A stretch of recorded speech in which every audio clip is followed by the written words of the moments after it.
and noted gearhead, hot rodder, statistical expert, and super genius, that'd be my friend Iowa Hawk, took a few minutes out of a busy day of gapping spark plugs and did some basic research and tried to figure out how to actually pay for the $3.7 trillion that Barack Obama and the Congress plan to spend in 2011. That's $10 billion a day, folks. Now, witness the firepower of this fully armed and operational Iowa Hawk.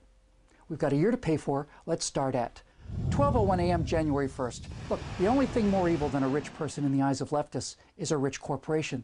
Let's take the two most evil of them all, ExxonMobil and Walmart. Forget high taxes. Let's just take every penny of their combined 2010 global profits. That's $34 billion.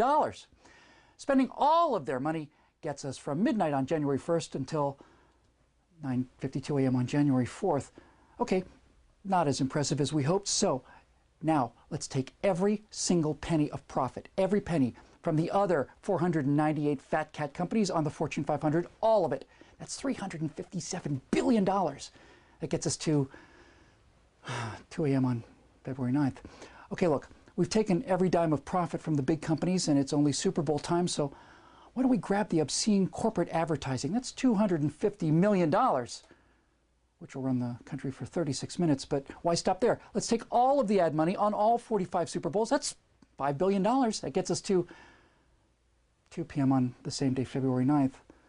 Look, it's obvious that we can't do this just on the backs of corporations. So if we're going to soak the rich, let's start with the obscene sports salaries. Let's take all of the salaries from the NFL, the NBA, NHL, Major League Baseball, not their endorsement deals, just their salaries. Throw in all of the winnings on the PGA Tour and the money spent with those redneck, knuckle-dragging NASCAR fans as well. That's $9.4 billion, which gets us to 1 p.m. on the next day, February 10th. Okay, look, forget athletes. I mean, take all their money, but it's obviously not enough. Let's get to the rich. Let's take 100% of every penny that anyone makes above $250,000. I can hardly wait. Let's see. The number of U.S. households is 116 million.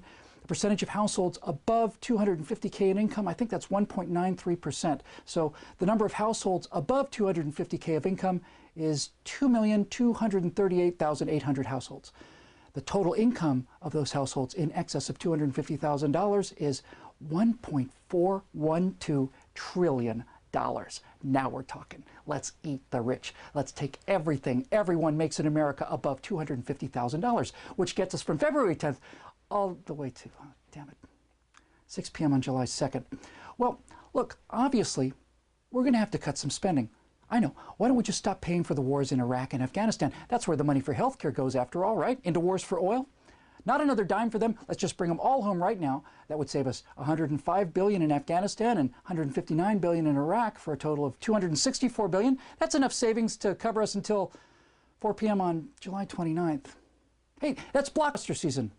We need the money, so screw you, Star Wars. We're going to take every penny in movies, toys, lunchboxes, etc., the whole shebang, $25 billion. That'll knock us all the way down to 4 p.m. on August 1st.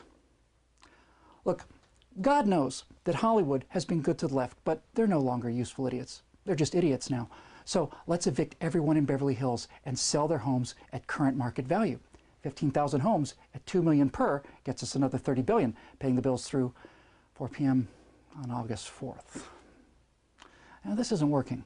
Michael Moore assured us that there's plenty of money out there and that it's all tied up in the rich. So, guess what? Liberal billionaires, Warren Buffett and Bill Gates, tough luck for you. $100 billion between you, they accidentally fall down the stairs at a public sector union rally, let's say. And through the inheritance tax, we keep 50% of their loot. That's another $50 billion. That gets us all the way to 4 p.m. on August 9th. All right, look. Let's get serious here. There are 398 more billionaires in America, according to the latest Forbes 400, with a combined total net worth of $1.29 trillion. A few hundred more accidents, let's say, at 50% death tax, kill them all, and take their estate tax. That's another $650 billion. That ain't hay. That gets us to 4 p.m. on October 13th. Still not there. All right, look. Let's forget this namby-pamby 50% nonsense. Kill all the billionaires and take all of their money, all of it. Take everything. And take everything from the next 100 or so of the almost billionaires, too. That gets us another 73 days until, hey, 4 p.m. on December 25th. Christmas, everybody. Almost there. See how easy this is? Now remember, this money is for America's poor, so in the spirit of Christmas, let's get rid of all that foreign aid. That saves us $50 billion, getting us to 4 p.m. on December 30th. So near and yet so far. We've still got a day and change to pay for. To cover the remaining $12.5 billion, we're unfortunately going to have to hit every single man, woman, and child in America for $40 each to pay for that final 32 hours, which gets us to 12 a.m., January 1st, 2012. Happy New Year, everybody. And what happens next? You see, we've taken all of the profits, all of the salaries, all of the assets, all of the expenses and revenues and holdings of the rich, and we've liquidated them. President Obama, meanwhile, is proposing we spend another $3.6 trillion in 2012. 1,000 billion of that is more than we take in. And that assumes $2.6 trillion in revenues, but revenues from what? We've destroyed the private capital. We've destroyed advertising revenues. We've destroyed professional sports. We've taken every penny that people have to put into new businesses to pay for things. It's all gone. We ate the rich. We ate everything they had. And we scraped through for 1 year.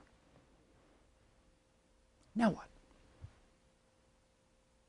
My friends, if you want to read the sharpest pen on the internet today, go and be amazed and amused, and deeply humbled at the raw, ramshackle genius we found at iowahawk.typepad.com.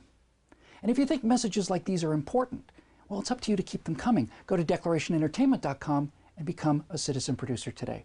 I'm Bill Whittle, and we'll see you next time on The Firewall.